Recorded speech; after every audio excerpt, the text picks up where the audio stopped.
ఖర్జూరాల కన్నా కమ్మాగుంటయంట. లేక లేక నేను ఫోను చేస్తే నువ్వు హల్లో అన్నవంటే బెల్లం బువ్వ కన్నా తీయగుంటదంట.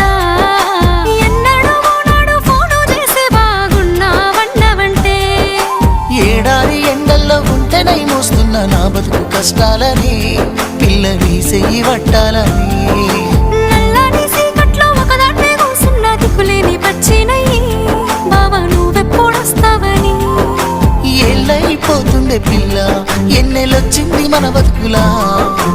ఏలైపోతుండే పిల్ల ఏలు వట్టంగా వస్తున్నాయా. ఇన్నాళ్ళ ఎడబాటు ఎడవాసిపోతుందిలే. ఈ సీనయ్య గుండున్నదే సినదారా నీ కోసము ఈ దూరాన్ని చెరుపు